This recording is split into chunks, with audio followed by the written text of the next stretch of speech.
Ang susunod na programa ay rated PG. Ito ay nangangailangan ng patnubay at gabay ng magulang para sa mga batang manunood. Abot langit ang saya ni Dax dahil nagbunga na ang panliligaw niya kay Zoe. Dahil inamin ni Zoe sa kanya na may pag-asa na maging sila sa isang kondisyon. Ang kondisyon ni Zoe, bawiin ni Dax ang unang statement niya laban kay Moira at sabihin nito sa harap ng korte na hindi si Moira ang totoong mastermind sa krimen. Pero labag sa loob ni Dax na magsinungaling dahil ito na lang ang pag-asa niya na hindi siya sasampahan ng kaso ng mga tanyag kung sasabihin niya ang katotohanan sa korte. Pero mahal rin ni Dax si Zoe at gagawin niya ang lahat para maging masaya lang ang babaeng minamahal niya kahit na magsinungaling siya para makalaya si Moira.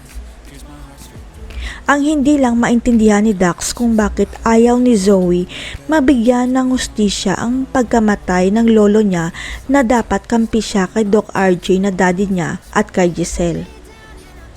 Hanggang sa humarap na sa korte si Dax at sinabi nito sa lahat na ang totoong mastermind sa pagkidnap kay Lolo Pepe ay hindi si Moira kundi si Balahadja. Hindi makapaniwala si Doc RJ at Giselle sa sinabi ni Dax sa korte dahil ang una nitong statement si Moira ang mastermind pero ngayon binago niya ang statement niya. Kaya hihina ang kaso laban kay Moira dahil sa pagbaliktad ng witness na si Dax at dito na makakalaya si Moira para muling maghaksik ng lagim kay Lynette at sa mga tanyag. Hanggang sa maalala ni Giselle ang sinabi sa kanya ni Justin na parang may relasyon si Dax at si Zoe kaya kinutuban siya na plano ni Zoe ang lahat para bumaliktad si Dax. Kaya sikretong kakausapin ni Giselle si Dax dahil sasabihin nito na nagpapanggap lang si Zoe na may gusto sa kanya para mailigtas lang ang ina niyang kriminal. Dito na mapapaisip si Dax at mapapansin rin niya na pinapaikot lang pala siya ni Zoe. Ang hindi alam ni Zoe may hawak na alas si Dax laban sa kanya dahil malalantad ang baho niya.